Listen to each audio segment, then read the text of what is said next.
हाँ जी दोस्तों, नमस्कार। स्टडी हंगर्स पर आपका बहुत बहुत स्वागत है। आशा करता हूँ आप सभी बहुत अच्छे होंगे और अपनी तैयारी को एक नई दिशा दे रहे होंगे।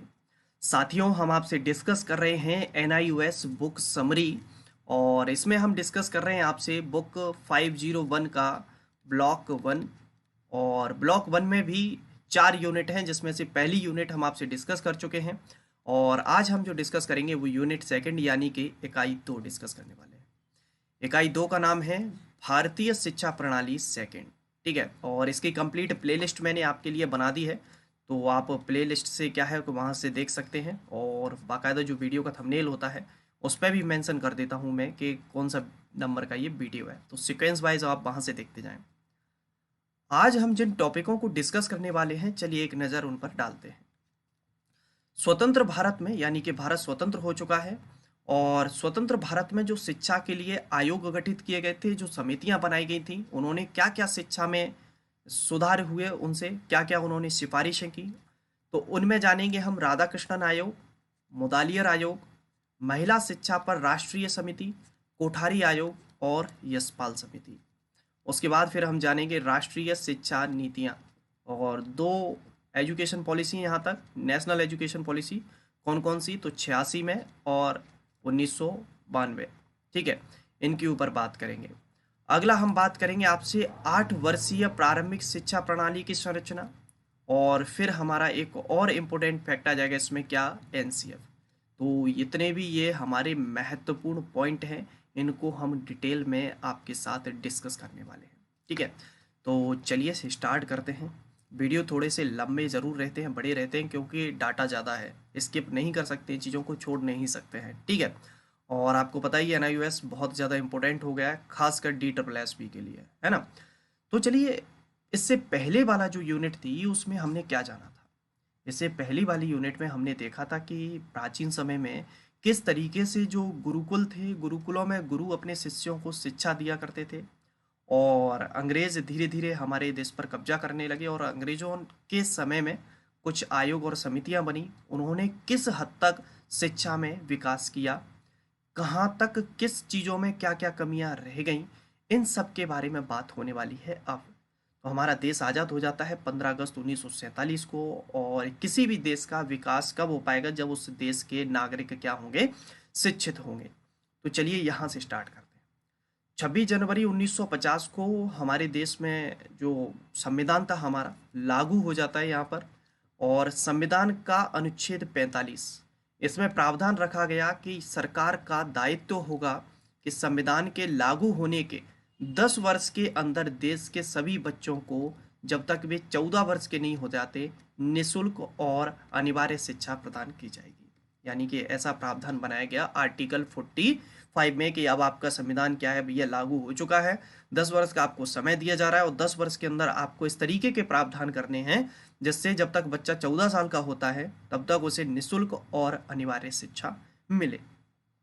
तो इस क्षेत्र में कई कार्य किए गए, कई समितियां बनाई गई। तो इसी क्षेत्र के लिए कौन कौन से, तो हम बात करते हैं। देखिए, राधाकृष्णन आयोग, मुदालियर आयोग, दुर्गाबाई देशमुख समिति, कोठारी आयोग। इस इकाई में भारतीय शिक्षा तथा विशेषकर प्रारंभिक शिक्षा की समीक्षा की गई है। समय समय पर भारत सरकार ने शिक्षा की स्थिति, विशेषकर प्रारंभिक शिक्षा की स्थिति का पुनरीक्षण किया, और उसमें जो आपकी शिक्षा नीतियां हैं 68, 86, 92 और 2005, यहाँ पर ये NCF आ जाता है। और यहाँ पर जब इन चीज़ों में देखा गया तो इससे बाकायदा प्रारंभिक शिक्षा पर काफ़ी हद तक एक पॉजिटिव रिस्पॉन्स देखने को मिला। चलिए, तो अब आयोगों को हम डिस्कस करते हैं एक एक से कंप्लीटली। तो सबसे पहले आता है हमारा राधाकृष्णन आयोग। तो राधाकृष्णन आयोग की जो स्थापना हुई वह 1948-49 में होती है यहाँ पर। और राधाकृष्णन आयोग वास्तव में विश्वविद्यालय आयोग था, जिसका गठन भारत सरकार ने 1948 में डॉक्टर सर्वपल्ली राधाकृष्णन की अध्यक्षता में किया था। और इसका मुख्य उद्देश्य था जो हमारी विश्वविद्यालय शिक्षा होती है उसकी जो समस्या हैं उन पर विशेष रूप से विचार किया जाए, उन पर विशेष रूप से प्रकाश डाला जाए। तो विश्वविद्यालय आयोग कौन सा है आपका, जो राधाकृष्णन आयोग है वही आपका कौन सा है, विश्वविद्यालय आयोग है। कब इसकी स्थापना हुई, कब गठन हुआ, तो 1948 में हुआ। कौन इसके अध्यक्ष थे? तो डॉक्टर सर्वपल्ली राधाकृष्णन इसके अध्यक्ष थे और इसका मुख्य फोकस किस पर था? तो जो हमारी विश्वविद्यालय शिक्षा था उस पर था। जो राधाकृष्णन आयोग था इसने विश्वविद्यालय शिक्षा तथा शोध के लक्ष्यों और उद्देश्यों में अनिवार्य तथा वांछनीय परिवर्तनों संबंधी अनुशंसा की। उसने कहा कि जो यूनिवर्सिटीज में जो बच्चे एजुकेशन ग्रहण करते हैं उसमें रिसर्च पर बाकायदा ध्यान दिया जाए। ठीक है, तो ये इन्होंने कहा इसमें। और बाकायदा इन्होंने एक चीज और कही कि जो यूनिवर्सिटी हैं उन यूनिवर्सिटीज में क्या है कि उनका किस तरीके से उन्हें कंट्रोल किया जाए, उनके कार्य क्षेत्र क्या हों, किस तरीके से वह काम करेंगी, और जो सेंट्रल गवर्नमेंट और स्टेट गवर्नमेंट इनके लिए क्या क्या मतलब मानक तैयार करेंगी, ये सभी बातें कही गई इस आयोग के द्वारा। ठीक है, और इसी में ये बात भी कही गई कि देश में उच्च शिक्षा यानी कि हायर एजुकेशन के कोऑर्डिनेशन के लिए इस आयोग ने विश्वविद्यालय अनुदान आयोग यूनिवर्सिटी ग्रांट कमीशन की रिकमेंडेशन की। क्या कहा? इन्होंने कहा कि यूजीसी की स्थापना की जाए, जैसे क्या होगा, जो यूनिवर्सिटीज़ हैं उनको काफ़ी हद तक हेल्प मिलेगी। और बाकायदा ये इसका प्रभाव देखने को ये मिला, इन्होंने रिकमेंडेशन की और सरकार ने उसको मान लिया और इसकी स्थापना तत्काल कर दी गई। ठीक है, तो ये जो था राधाकृष्णन आयोग मुख्यतः फोकस था किस पर? आपका विश्वविद्यालय शिक्षा को लेकर। इसके बाद आपका आता है मुदालियर आयोग, और मुदालियर आयोग की स्थापना होती है 1952 में। ये किसके लिए था? तो चलिए जानते हैं। मुदालियर आयोग वास्तव में माध्यमिक शिक्षा आयोग था। किस पर फोकस था इसका मुख्य? माध्यमिक शिक्षा पर, जिसका गठन भारत सरकार ने 1952 में किया था। डॉक्टर लक्ष्मण स्वामी मुदालियर इस आयोग के अध्यक्ष थे। इस आयोग का उद्देश्य देश में प्रचलित माध्यमिक शिक्षा की जांच करना तथा माध्यमिक शिक्षा के उद्देश्यों, संगठन, इसका प्राथमिक और उच्च शिक्षा से संबंध एवं विभिन्न प्रकार के माध्यमिक विद्यालयों के सह संबंध के संदर्भ में माध्यमिक शिक्षा के पुनर्गठन तथा संशोधन के लिए उपाय सुझाना था। यानी कि मुख्यतः अगर हम बात करें तो इसने किस पर फोकस किया? माध्यमिक शिक्षा पर फोकस किया। और इसने कहा था कि जो प्राइमरी एजुकेशन है और जो हायर एजुकेशन है इसमें आपस में किस तरीके से इनमें कोऑर्डिनेशन बैठे, आपस में यह एक दूसरे की किस प्रकार से सहायता करें, इस पर मुख्य रूप से इनके रीऑर्गेनाइजेशन और इसमें संशोधन के अमेंडमेंट की बात कही गई। और जो मुदालियर आयोग था ना, इसने टीचर ट्रेनिंग यानी कि अध्यापक शिक्षा के लिए भी बाकायदा रिकमेंडेशन किया था कि इस 2 प्रकार की शिक्षाएं हों टीचरों के लिए। इन्होंने कहा जैसे कि जो बच्चे 12th कर लेते हैं, 12th के बाद एक ऐसे बोर्ड का गठन किया जाए जिसमें जो पाठ्यक्रम ग्रहण करें, जैसे कि जिन्हें हम डीएलएड कहते हैं, वर्तमान में डीएलएड कहा जाता है, जैसे कि बीटीसी जो कहते हैं, यानी कि 2 वर्षीय डिप्लोमा जो होता है हमारी एजुकेशन में। तो उसमें बात कही गई कि कुछ इस तरीके के आयोगों का गठन हो, इस तरीके के बोर्ड बने जो कि 12th पास बच्चों के लिए हो, और इसका जो कार्यक्रम हो ये 2 वर्ष का होगा। लेकिन वहीं दूसरी तरफ इन्होंने एक और बात कही कि जिन लोगों ने ग्रेजुएशन कर लिया है उनके लिए जो टीचर ट्रेनिंग का जो कोर्स होगा वो 1 साल का होगा, जिसे हम बीएड के नाम से जानते हैं। तो बाकायदा इन्होंने रिकमेंडेशन इस चीज़ का किया था। और इन्होंने कहा था कि बाकायदा जो ट्रेनिंग लेंगे टीचर्स उनसे यह अपेक्षा की जाएगी कि वो कई कोर्सेज में बाकायदा काम करें और अपनी जो टीचिंग स्किल्स हैं उनमें सुधार करें। ठीक है, तो ये कहना था इस आयोग का। दूसरा, हाँ ठीक है, ये बात हो गई थी शोध कार्य पे भी। बाकी का आता है अपना तीसरा, महिला शिक्षा पर राष्ट्रीय समिति, और इसी का नाम है दुर्गाबाई देशमुख समिति।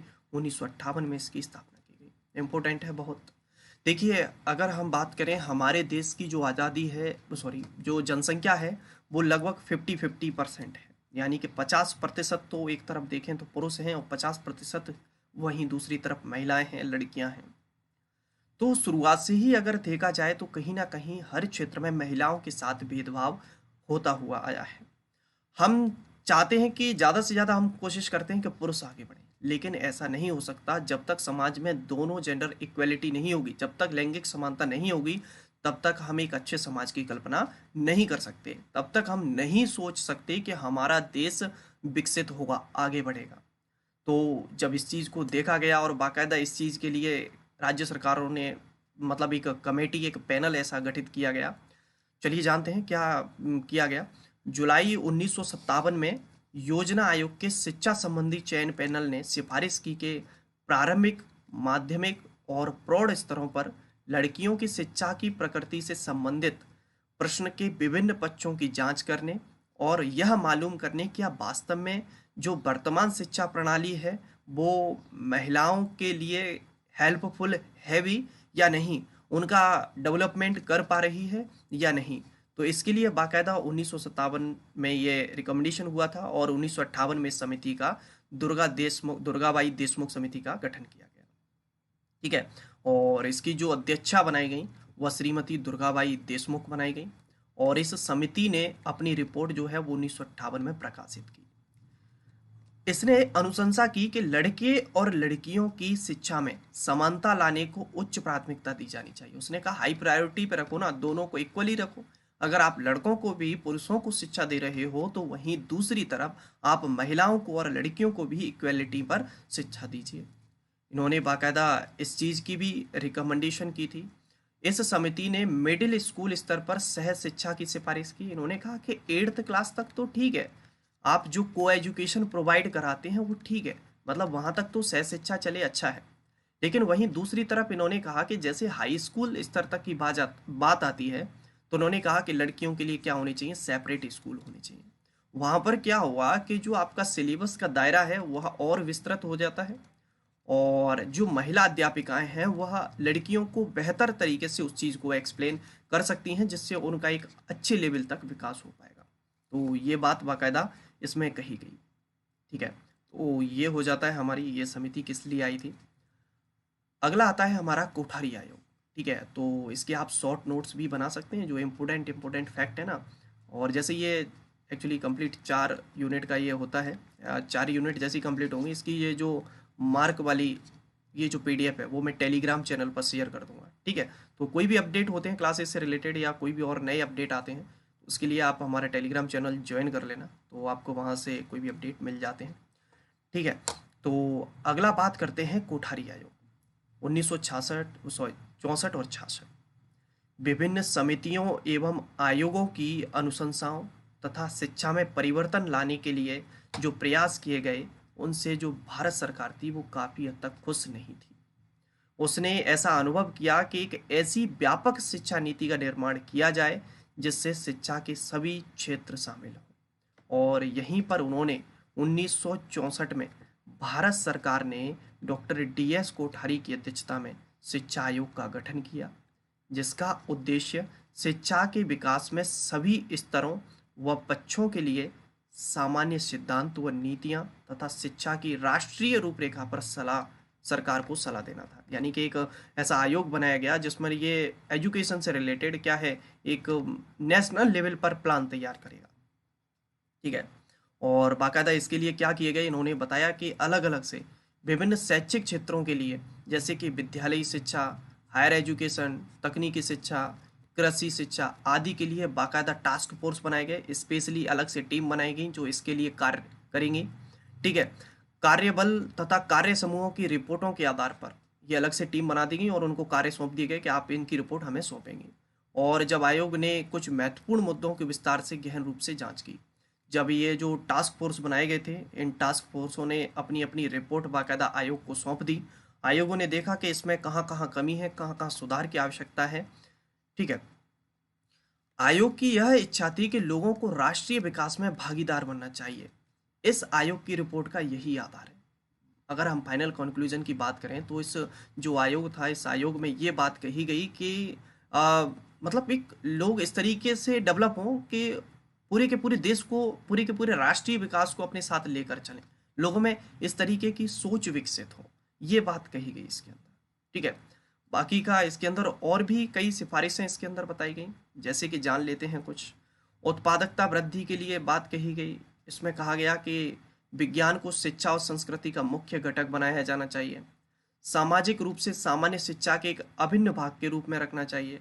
ठीक है, उद्योग तथा कृषि की आवश्यकताओं को पूरा करने के लिए शिक्षा का व्यवसायीकरण किया जाए।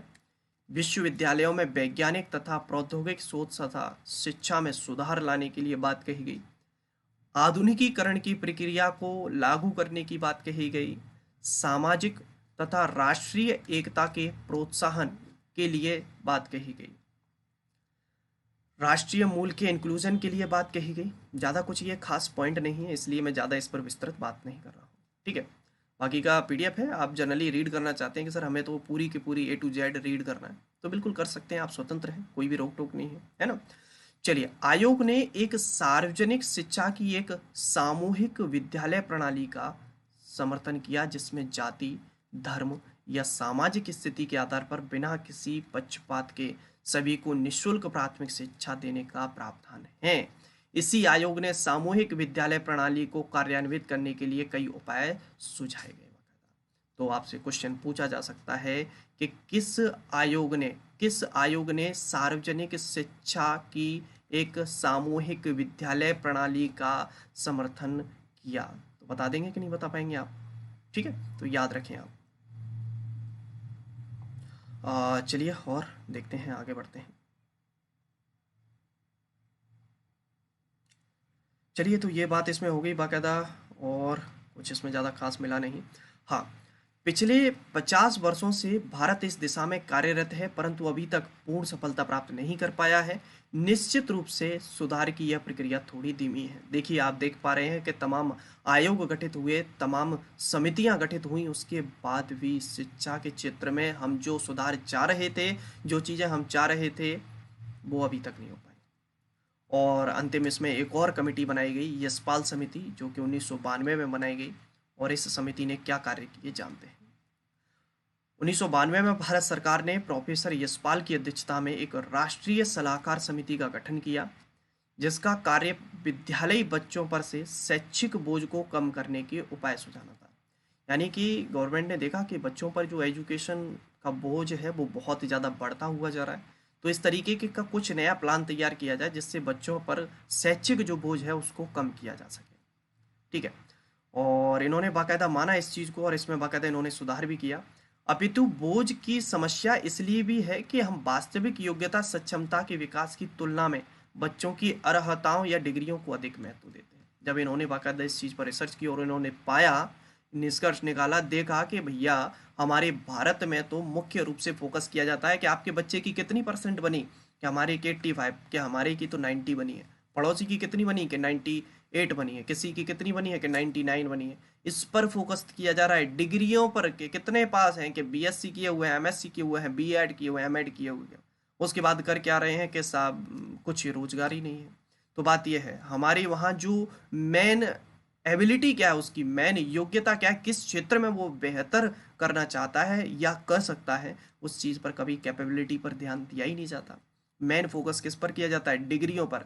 10th कर लिया, अब 12th कर लो, ग्रेजुएशन कर लो, कुछ नहीं मिल रहा डीएड बीएड कर लो, कुछ नहीं तो रीट की तैयारी कर लो, सीटेट कर लो, और बाकी की चीज़ें रोजगार के नाम पे सरकार तो चुप्पी साधे हुए ही है ना। तो स्वाभाविक बात है, जिस चीज़ में आप बेहतर कर सकते हैं, अगर उस चीज़ में अगर आप ट्राई करें और शुरुआत से उसी लाइन में बच्चे को गाइड किया जाए तो वो बेहतर कर सकता है। लेकिन और फॉरेन कंट्रियाँ, जैसे अगर मैं यूएसए की बात करूँ, वहाँ पर ऐसा नहीं होता है। शुरुआत में ही पता लगा लिया जाता है कि बच्चा लगभग इतने वर्ष का है, इस सेक्टर में उसका रुझान है, तो भैया अब पढ़ाई को करो साइड में, पढ़ना चाहते हो थोड़ा बहुत पढ़ते रहो, अब आप आ जाओ। आप क्रिकेटर बनना चाहते हो तो क्रिकेटर की लाइन में उससे शुरुआत से पकड़ा दिया जाता है। फुटबॉलर बनना चाहते हो तो ये चीज़ है, उनकी मेन एबिलिटी को फोकस किया जाता है, रिसर्च पर मेन फोकस किया जाता है, ना कि उनकी डिग्रियों पर। और हमारे वहाँ इस पर, डिग्रियों पर।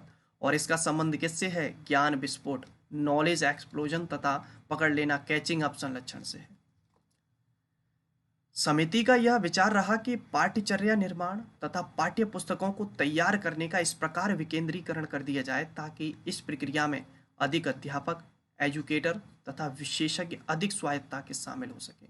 उन्होंने कहा, जब भी कोई पाठ्यचर्या बनाई जा रही है, जो बच्चों के लिए पाठ्य पुस्तकें तैयार की जा रही हैं, इसको थोड़ा ओपन करिए, इसमें ज़्यादा से ज़्यादा शिक्षकों को शामिल करिए, ज़्यादा से ज़्यादा विशेषज्ञों को शामिल करिए, और उनको मतलब बाकायदा ऐसे नहीं है कि केवल आप एक लेखक के रूप में शामिल हुए हैं, जी नहीं, आप ओपन माइंडेड तरीके से, आप सारी चिंतन तरीके से चीज़ों को सोचिए कि किस तरीके से बच्चों का बेहतर विकास हो सकता है।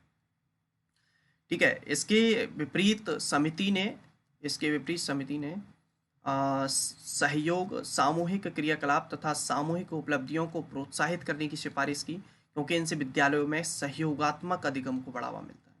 तो समिति ने क्या कहा? समिति ने कहा कि बच्चों को आप व्यक्तिगत कोई उपलब्धि है, बच्चे ने अगर कोई व्यक्तिगत उपलब्धि हासिल की है उसके लिए आप क्या करो, मतलब उसको पुरस्कार इतना ज़्यादा मत दो, आप इस चीज़ पर कम फोकस करो, आप फोकस इस पे करो कि बच्चे ज़्यादा से ज़्यादा ग्रुप में एक्टिविटी करें, बच्चों के अंदर जो सहयोगात्मक अधिगम है, एक दूसरे के साथ सपोर्ट से आगे बढ़ें, इस चीज़ पर आपको ज़्यादा फोकस करना है। ठीक है। और इन्होंने बाकायदा ये भी कहा कि जो पूर्व बाल्यावस्था शैक्षिक संस्थाएं हैं उनमें प्रवेश के लिए कोई भी परीक्षा और इंटरव्यू नहीं होना चाहिए। अब इन्होंने दूसरी तरफ वहीं पाया कि बच्चों के जो बैग है ना, अभी शुरुआत में ही जैसे बात हुई थी कि शिक्षा को क्या करना है, शिक्षा के बोझ को कम करने के लिए इस बाल समिति गठित की गई।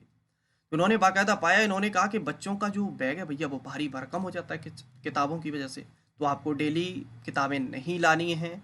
ठीक है। इस समिति ने कहा था, इस समिति ने विचार रखा था कि प्राथमिक कक्षाओं में बच्चों को गृह कार्य के बोझ से नहीं दबाना चाहिए, सिवाय इसके कि वे इर्द गिर्द के वातावरण का अन्वेषण या पर्यवेक्षण करते रहें। आप उन्हें इतना ज़्यादा होमवर्क और इतनी ज़्यादा चीज़ों से मत दबाइए कि बच्चा अपना खुद का डेवलपमेंट कर ही ना पाए, बल्कि इस चीज़ पर फोकस करिए कि आसपास का जो उसका एनवायरनमेंट है उसका, उससे वो खोज करके कुछ नई चीज़ें सीखे। ठीक है। चलिए, तो ये बात हो गई यहाँ तक।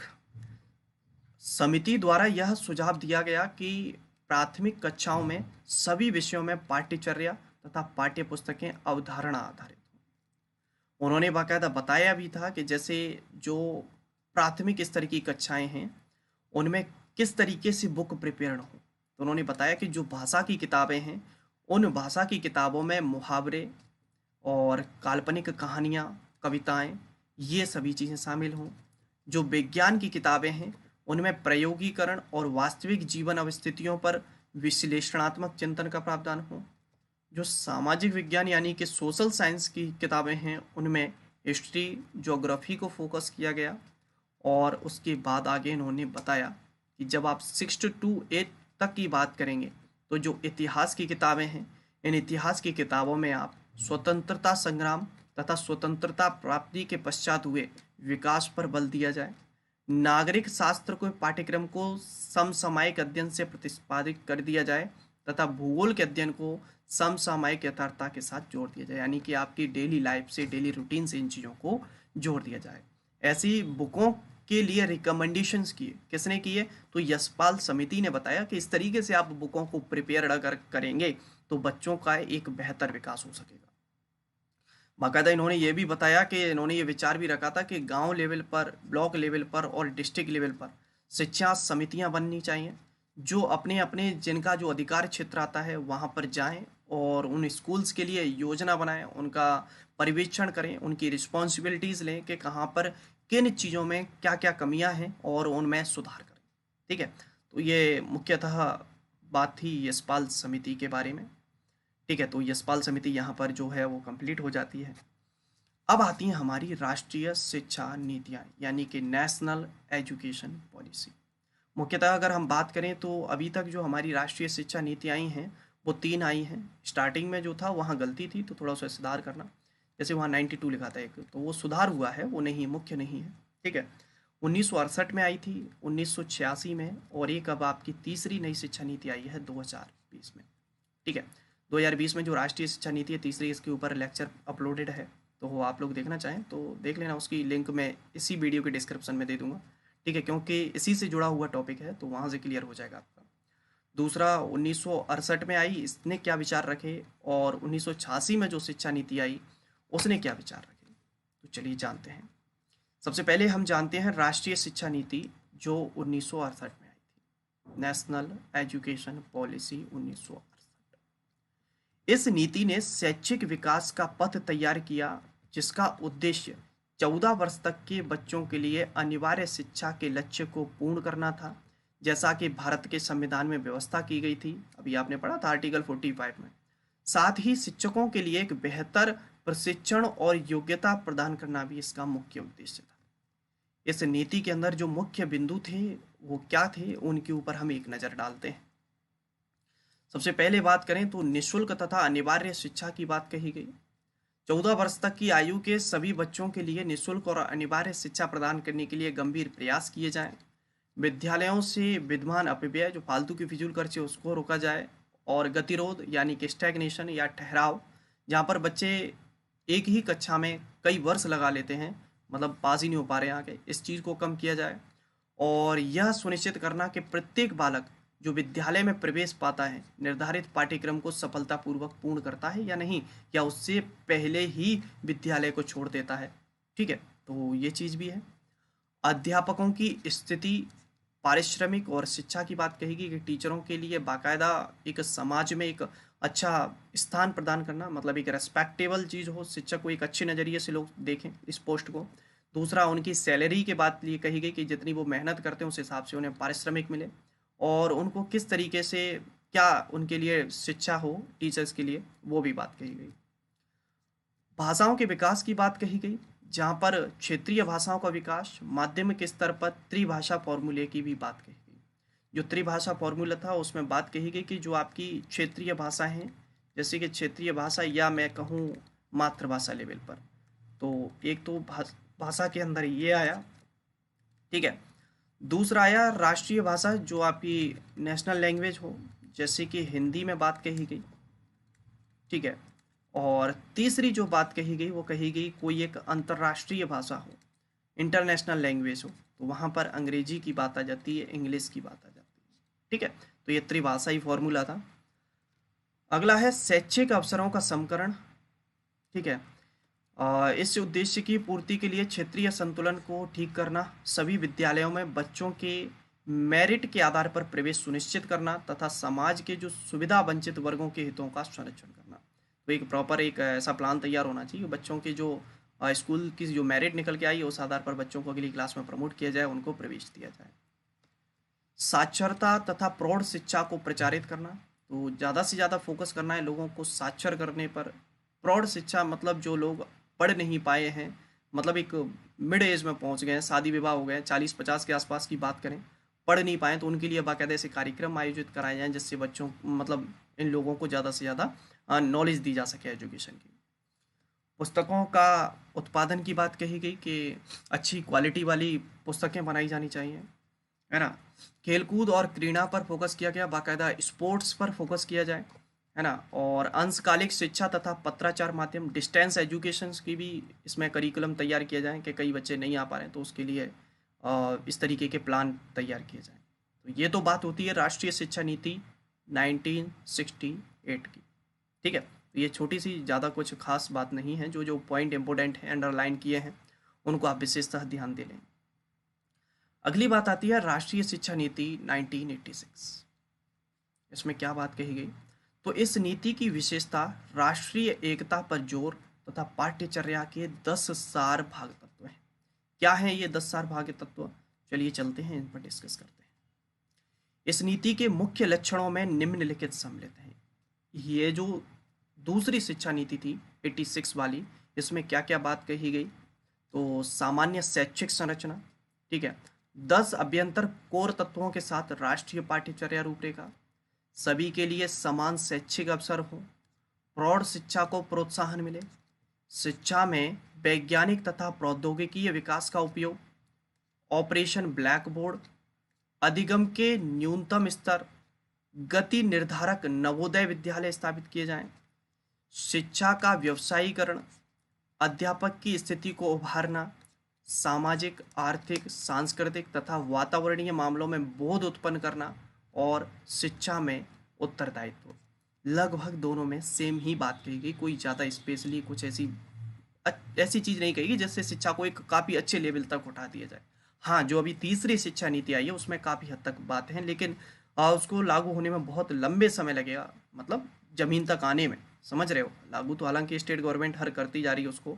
अच्छा, मुझे आप एक चीज़ बताएंगे कमेंट के माध्यम से कि जो हमारी नई शिक्षा नीति आई है तीसरी 2020 में, राष्ट्रीय शिक्षा नीति को लागू करने वाला भारत का पहला राज्य, ठीक है, आप मुझे कमेंट के माध्यम से जब भी आप इस वीडियो को देखें और यहाँ तक पहुँचे हों तो आप इसका मुझे कमेंट के माध्यम से आंसर देना, तो मैं समझूंगा कि आप वीडियो के मिड में पहुँचे, मतलब आपने लगभग वीडियो को देखा है, ऐसा नहीं है कि केवल स्किप कर करके देख लिया। देखो, चीज़ें हैं तो डाटा है तो पढ़ना है, ठीक है। शॉर्टकट तो लाइफ में किसी चीज़ की होती ही नहीं है। शॉर्टकट होते तो फिर तो मैं क्या करता, इन्हीं पॉइंट को लेता और इजीली इनसे कुछ क्वेश्चन बना देता और आपको दे देता, लेकिन आपको एक प्रॉपर पता भी तो होना चाहिए कि हमारा सिलेबस में वास्तव में चीज़ें हैं क्या, कहाँ कहाँ से चीज़ें आ रही हैं। तो ये है। चलिए, बाकी का प्रारंभिक शिक्षा के सरोकार, तो विभिन्न शैक्षिक मुद्दों से संबंधित सरोकार, विशेषकर प्रारंभिक शिक्षा से संबंधित, जो आयोगों और राष्ट्रीय नीतियों से प्राप्त हुए, निम्नलिखित हैं। तो क्या क्या हुए इसमें, क्या क्या चीज़ें, तो निम्न पंजीयन, कि बच्चे रजिस्ट्रेशन ही नहीं करा रहे हैं, स्कूल में आ ही नहीं रहे हैं। क्यों नहीं आ रहे हैं? तो उन्होंने देखा कि जो स्कूल और दूरी है वो बहुत ज़्यादा है, मतलब इस वजह से बच्चे नहीं आ रहे हैं। भौतिक सुख सुविधाएं हैं, उनका अभाव है, इसलिए बच्चे विद्यालय नहीं जा पाते हैं। तो जब ये आप देखेंगे ना, तो आगे चल के जब मैं आपको पढ़ाऊंगा, जो आपको आरटीई एक्ट बात करेंगे हम, ठीक है, राष्ट्रीय शिक्षा का अधिकार अधिनियम 2009, जिसे 1 अप्रैल 2010 को संपूर्ण भारत में लागू कर दिया गया।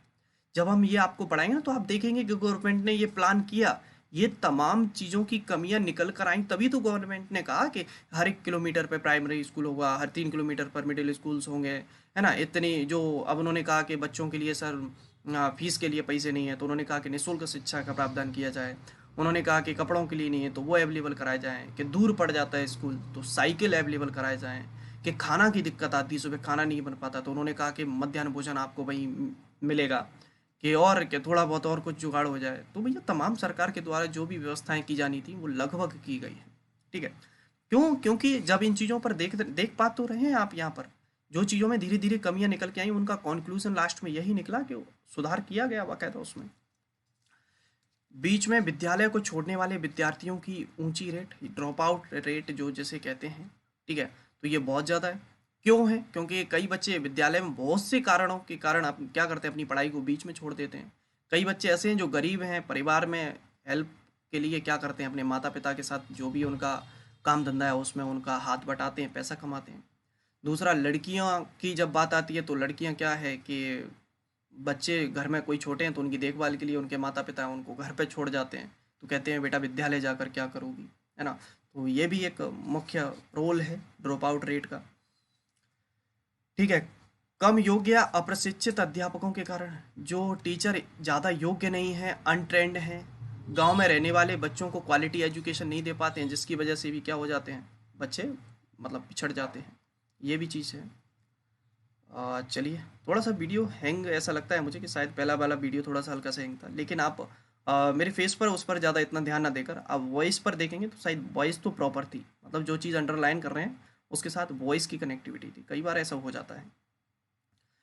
ग्रामीण विद्यालयों के लिए अधिक अध्यापकों की प्राप्ति के लिए राज्य के दिशा निर्देशों के कारण कठिनाई हो रही है, क्योंकि इनके अंतर्गत विद्यार्थी अध्यापक अनुपात, यानी कि प्यूपिल टीचर रेशियो, तो सरकार ने ये नियम बना दिया कि इतने बच्चों पर इतने टीचर होंगे, ठीक है। और ये बना दिया कि मिडिल लेवल पर इतने बच्चों पर इतना टीचर होगा, ये बाकायदा वो बना दिया गया।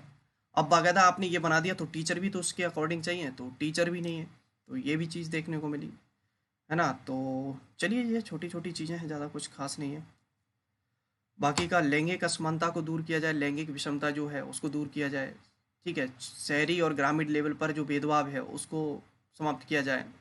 सूचना संचार प्रौद्योगिकी के प्रति जो सकारात्मक सोच है उसको बढ़ावा दिया जाए। चलिए, अगला फिर अपना फैक्ट आता है, अगला टॉपिक आता है इसी के अंदर, 8 वर्षीय प्रारंभिक शिक्षा प्रणाली की संरचना। अब देखिए, इसको समझते हैं। शैक्षिक संरचना, ऐसा सोचा गया कि देश के सभी भागों में मोटे तौर पर एक जैसी शैक्षिक संरचना बनाना लाभदायी होगा, और अंतिम उद्देश्य निकला कि 10th तक एजुकेशन दे दिए जाए, और उसके बाद 10+2, और फिर आपकी ग्रेजुएशन हो जाएगी, वो 10+2+3 प्रणाली अपनाई जाएगी, जिसमें 2 वर्ष की सीनियर सेकेंडरी अवस्था होगी, जो स्थानीय परिस्थिति के अनुसार विद्यालय और महाविद्यालयों दोनों में हो सकती है, ठीक है। तो इस तरीके की बात इसके अंदर कह दी गई थी। और इसको जब आगे बढ़ाया गया, तो प्रारंभिक अवस्था के अंतर्गत प्राथमिक तथा उच्च प्राथमिक या मिडिल अवस्थाएं आती हैं। 10 वर्षों का आगे विभाजन इस प्रकार है: प्रारंभिक स्तर पर 5 वर्ष का प्राथमिक और 3 वर्ष का उच्च प्राथमिक, और इसके बाद 2 वर्ष का उच्च विद्यालय आता है। तो जो 10 वर्ष का डिस्ट्रीब्यूशन किया गया वो कैसे किया गया है आप देख पाएँ, तो 5 की तो ये हो गई, 5 वर्ष की आपकी प्राइमरी लेवल पर, 1 to 5, 6 to 8 हो गया 3 वर्ष, ये आपका उच्च प्राथमिक हो गया, और ये आपका 9th 10th हो जाता है, ये आपका इसमें आ जाता है, उच्च विद्यालय में आ जाता है। अब देखिए बात कर रहे हैं कि नीचे जो तालिका दी गई है उसमें राज्यों की स्कूली व्यवस्था के विभाजन को दर्शा रही है। तो चलिए टेबल अच्छी है, इसको जानते हैं। तो देखिए इसमें बाकायदा उन्होंने बताया कि जो कक्षाएं हैं जैसे कि नर्सरी, एलकेजी और यूकेजी, यानी कि इनको किंडरगार्टन भी बोलते हैं। लोअर किंडरगार्टन एलकेजी का फुल फॉर्म है, यूकेजी का फुल फॉर्म है अपर किंडरगार्टन। तो पूर्व प्राथमिक में आ जाएगी आपकी नर्सरी, यानी कि 2 कक्षाएं आ गई, और इसकी अवधि हो गई 2 वर्ष की हो गई, और इसकी जो आयु स्तर होगा बच्चे का वो 3 से 6 वर्ष होगा। उसके बाद फिर आता है आपका निम्न प्राथमिक, जिसमें कक्षा 1 से 5 तक आ जाएंगी। 5 वर्ष का कार्य अवधि होगी इसकी, और इसमें जो बच्चे एडमिशन लेंगे वो 6 से 11 वर्ष के। अगला है उच्च प्राथमिक, 6 से 8, कक्षा 6 से कक्षा 8 तक की, और 3 वर्ष का ये कार्यक्रम होगा, और 11 से 14 वर्ष तक के बच्चे इसके अंदर पढ़ेंगे। माध्यमिक में बात कही गई कि कक्षा 9 से कक्षा 10 2 वर्ष का है, 14 से 16, और उसके बाद वरिष्ठ माध्यमिक की बात है कक्षा 11 से 12, ये भी 2 वर्ष का होगा, और 16 से 18 की बात कही गई। तो ये बांटा गया, बाकायदा जो शिक्षा प्रणाली है उसको बाकायदा इसमें बांटा गया है। इसमें बताया गया है कि किस क्लास में कितनी एज ग्रुप के बच्चे होंगे, और कितनी ईयर का ये बाकायदा मतलब स्ट्रक्चर रहेगा। जैसे प्राइमरी वाला 5 साल का है, मिडिल वाला या आपका 3 वर्ष का है, ये भी बात कही गई। पूर्व प्राथमिक भारतीय शिक्षा की सामान्य संरचना में प्राथमिक शिक्षा बच्चे के अधिगम का आधार निर्मित करती है। उन्होंने बताया कि जो मेन जो रोल है ना वो प्राइमरी एजुकेशन का है। प्राइमरी एजुकेशन अगर आप बच्चों को अच्छे से दे रहे हैं तो बाकायदा मेन रोल होता है इसका, क्योंकि जो सीखने की मेन जो एज है वो यही है। इस अवस्था में बच्चे को औपचारिक विद्यालय जीवन से परिचित कराया जाता है। इसके अतिरिक्त उसमें लेखन तथा पठन कौशलों का विकास करने का प्रयास किया जाता है। ठीक है, इसके बाद चीज़ें आगे बढ़ती हैं प्राथमिक विद्यालय स्तर पर। तो प्राथमिक विद्यालय पाठ्यचर्या में सामान्य शिक्षा पर बल दिया जाता है, जिसके अंतर्गत बेसिक विषय जैसे कि पढ़ना, लिखना, अंकगणित आता है, तथा अनुपूरक के रूप में इतिहास, नागरिक शास्त्र तथा भूगोल एवं पर्यावरण विज्ञान आते हैं। अधिकांश राज्यों में कक्षा आयु वर्ग 6 से 11 वर्ष तक के बच्चे इस आयु में आते हैं, मतलब 1 से 5 तक की बात कही गई है, और कुछ कुछ राज्य सरकारें हैं जो कि कक्षा 1 से 4 को भी रखती हैं इसके अंदर। ठीक है, तो ये बात इसके अंदर आ जाती है। आज चलिए ठीक है, और एक और पॉइंट इन्होंने कहा कि उच्च प्राथमिक स्तर पर कक्षा 6 से 8 तक पढ़ने वाले बच्चे आते हैं। उच्च प्राथमिक स्तर से दूसरी भाषाएं, अंग्रेजी या हिंदी या कोई मातृभाषा नहीं है तो लागू कर दी जाती है। कक्षा 5वीं के बाद अंग्रेजी भाषा को लागू कर दिया जाता है। ठीक है, तो ये बात हो जाती है। और हाँ, निम्न प्राथमिक स्तर पर शिक्षा का माध्यम प्रायः मातृभाषा होती है, जो कि हिंदी अथवा या कोई अन्य क्षेत्रीय भाषा हो। अभी त्रिभाषाई फॉर्मूला बताया था ना मैंने, तो वहाँ पर आपकी मदर टंग जो भी हो उसमें प्राइमरी लेवल पर आपको एजुकेशन दी जाएगी, और 6 to 8 में आपकी जो अदर लैंग्वेज है फिर वो इंक्लूड हो जाती है उसमें। ठीक है, तो आज के इस वीडियो का लास्ट और अंतिम टॉपिक हमारे पास शेष रह जाता है, जो कि है एनसीएफ यानी कि राष्ट्रीय पाठ्यचर्या रूपरेखा। क्या है तो चलिए जानते हैं। भारत में भी विभिन्न नीतियों को ध्यान में रखते हुए समय समय पर राष्ट्रीय पाठ्यचर्या रूपरेखा का परिरूप तैयार किया गया और उसे देश भर में लागू किया गया। तत्पश्चात उस रूपरेखा की राष्ट्रीय लक्ष्यों को ध्यान में रखते हुए समीक्षा भी की गई। ठीक है, और ऐसा नहीं कि ये एनसीएफ यहीं से आया, जी नहीं, इसके लिए काफ़ी लंबे समय से प्रयास किए जा रहे थे, और बाकायदा इसके क्या क्या रिजल्ट देखने को मिले उनकी भी बात करते हैं। राष्ट्रीय पाठ्यचर्या रूपरेखा 2005 ने एक राष्ट्रीय शिक्षा प्रणाली का विकास करने के साधन के रूप में राष्ट्रीय पाठ्यचर्या रूपरेखा को प्रस्तावित किया था। ठीक है, और चलिए आधुनिक बनाने को, मतलब जो वर्तमान शिक्षा प्रणाली है उसको आधुनिक बनाने की फोकस इसमें किया गया था। और क्या है मेन पॉइंट मिलता है यहाँ से, देखिए। और एक चीज़ और देख लीजिए इससे पहले कि राष्ट्रीय पाठ्यचर्या रूपरेखा के लिए प्रयास अभी से नहीं किए गए। 1975, 88, 2000 और उसके बाद अंतिम 2005 वाला। तो वर्तमान में जो राष्ट्रीय पाठ्यचर्या रूपरेखा चल रही है वो 2005 वाली चल रही है। हो सकता है इसके बाद कोई चीज़ों में और संशोधन किए जाएँ, कोई नई आ जाएगी। ठीक है, तो इसके निर्माण में सन 1993 में प्रकाशित रिपोर्ट लर्निंग विदाउट वर्णन यानी कि बोझ मुक्त अधिगम तथा राष्ट्रीय शिक्षा नीति 1986 से पर्याप्त सहायता ली गई। जो एनसीएफ तैयार किया गया उसमें मेन रोल किसका रहा, तो 1993 में एक रिपोर्ट प्रकाशित की गई थी जिसका नाम था लर्निंग विदाउट वर्णन, ये, और दूसरी थी आपकी नेशनल एजुकेशन पॉलिसी 1986। इन दोनों से काफ़ी हद तक इस चीज़ में हेल्प मिली। इन नीतियों तथा यशपाल समिति की अनुशंसाओं पर विचार करने के पश्चात एक नए संशोधित राष्ट्रीय पाठ्यचर्या रूपरेखा 2005 की रचना की गई, जो कि आजकल पूरे देश में लागू है। ठीक है, एक ऐसी रूपरेखा जिसमें अध्यापक ऐसी अधिगम अनुभूतियां चुनने व देने के लिए स्वतंत्र हो जो उनकी दृष्टि से अच्छे अधिगम के लिए उपयोगी हो। मतलब शिक्षक को भी क्या किया जाए, स्वतंत्र छोड़ा जाए कि आप किस तरीके से बच्चों को पढ़ाना चाहते हैं, उस तरीके से आप बाकायदा बच्चों को पढ़ाइए, हमें किसी प्रकार की कोई आपत्ति नहीं है। बच्चों को यह समझना चाहिए कि अधिगम कैसे किया जा सकता है और कैसे भी अपने ज्ञान की स्वयं रचना कर सकते हैं, ताकि एक अच्छे सृजनात्मक तथा सुखद अधिगम की अनुभूति हो सके। बच्चे क्या करें, बच्चों को इस तरीके से चीज़ों को समझना चाहिए कि हम ज़्यादा से ज़्यादा अपना जो ज्ञान है उसकी स्वयं से कैसे रचना करें। तो इस चीज़ पर जब आप फोकस करेंगे तो आप एक अच्छे सृजनवादी छात्र कहलाएंगे। ठीक है, राष्ट्रीय पाठ्यचर्या जो रूपरेखा है उसमें मुख्यतः जो 4 निर्देशक सिद्धांत हैं उसकी मुख्य बात कही गई है। पूरा का पूरा इन 4 निर्देशक सिद्धांतों पर आधारित है। जानते हैं, इंपॉर्टेंट हैं, ये याद रखें। ठीक है, मैंने स्पेशली उन्हीं पॉइंटों को अंडरलाइन और मार्क किया हुआ है जो आपकी परीक्षा की दृष्टि से महत्वपूर्ण है। ऐसे तो फिर क्या है, बुक बहुत बड़ा हो जाएगा। अगर टोटल बुक को ही जैसे मैं अगर आपको रीड कराऊँ एक एक लाइन एक एक पॉइंट को, तो लगभग 3 से 4 घंटे का वीडियो बनेगा, है ना। तो नीड नहीं है उसकी, जो खास चीज़ें हैं समरी इसीलिए है ना। तो पहला क्या था, पहला सिद्धांत तो पहला है विद्यालय के बाहर के ज्ञान को संबंध करना, यानी कि जो स्कूल में जो चीज़ आप पढ़ा रहे हैं उन्हें, वो बाहर की दुनिया से उस चीज़ को जोड़कर पढ़ाइए।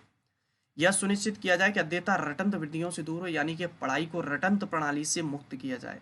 मतलब रट्टू तोता नहीं बनाना है उसे, चीज़ों को समझे वो अच्छे से, ऐसा प्रिपेयर कीजिए। पाठ्यचर्या को इस प्रकार संवर्धित करना कि यह पाठ्य पुस्तकों से आगे जा सकें। मतलब आप इस तरीके से प्लान करिए बच्चों के माइंड में नई नई थॉट्स आती रहें, नई नई चीज़ें आती रहें। ठीक है, परीक्षाओं को अधिक लचीला, जो परीक्षाएं ले रहे हैं उनको बच्चों के अकॉर्डिंग कैसी करिए, फ्लैक्सिबल करिए, जिससे बच्चों को परीक्षाएं देने में बोझ ना लगे, मतलब आसानी हो। चलिए, और क्या चीज़ है इसके अंदर, भाषा के संदर्भ में मातृभाषा को शिक्षा के माध्यम पर बल देते हुए त्रिभाषा फॉर्मूले को कार्यान्वित करने की अनुशंसा की गई। बिल्कुल, इसमें ये बात कही गई। और अतः भाषा अधिगम का मूल है, तो ये भी पॉइंट है कि भाषा अधिगम का मूल है। अधिगम का मूल मेन कौन है, तो भाषा है। ठीक है, और क्योंकि भाषा की जो अपनी स्किल्स होती है LSRW, ये भाषा के 4 कौशल होते हैं। इनको सीखने का मुख्य जो है, किसी भी चीज़ को कब सीख पाओगे, जब आपके पास जो भाषा के कौशल होंगे, लिसनिंग, स्पीकिंग, रीडिंग और राइटिंग, तभी तो कोई चीज़ को आगे पढ़ना सीख पाओगे, है ना। तो त्रिभाषाई फॉर्मूला की बात भी इसमें बाकायदा कही गई।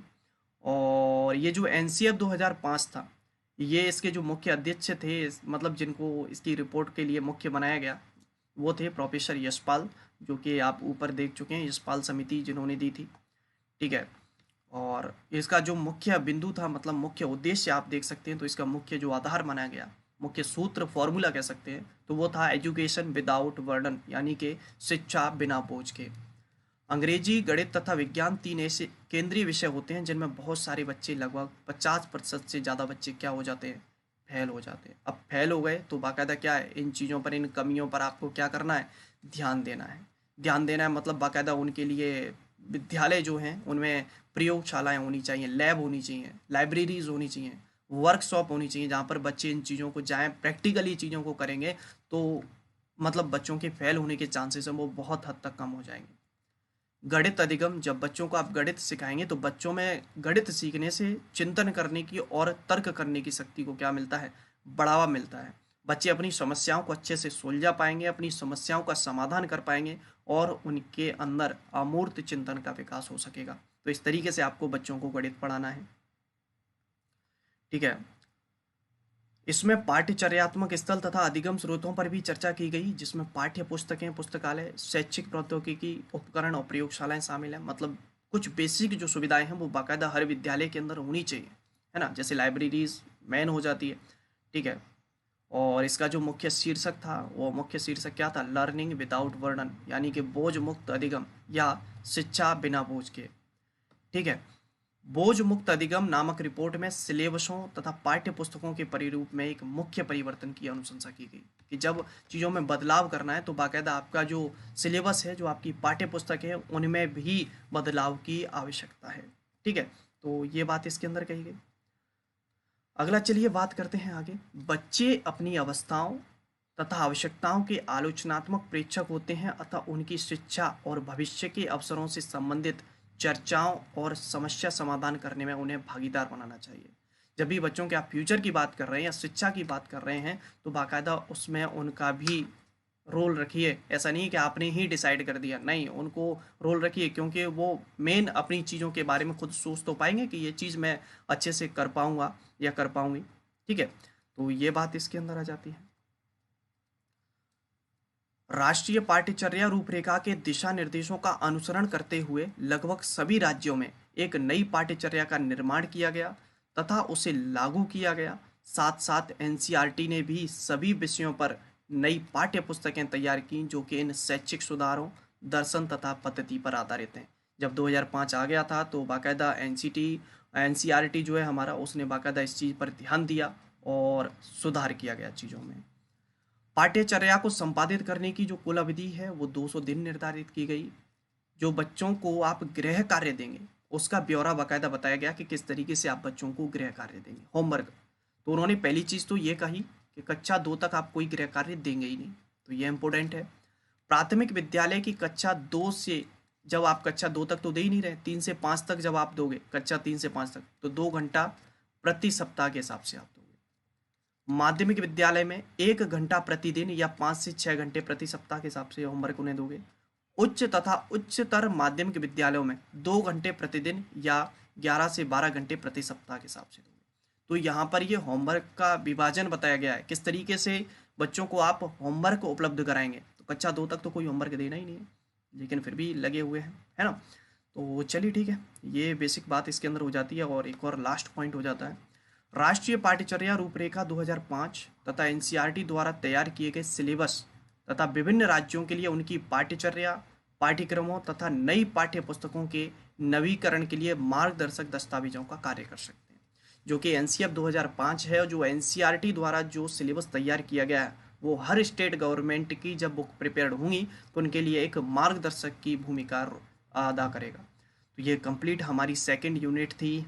ठीक है, तो प्लीज़ इतना सपोर्ट करिए कि आपके जो भी दोस्त डीटर क्लास बी की तैयारी कर रहे हो उनमें इसको बाकायदा वीडियो को शेयर किया करो, वीडियो को लाइक किया करो और चैनल पर नए हो तो बाकायदा सब्सक्राइब करें। चलिए मुलाकात करेंगे अगली वीडियो में, जब तक आप सभी अपना ख्याल रखिए। जय हिंद, जय भारत।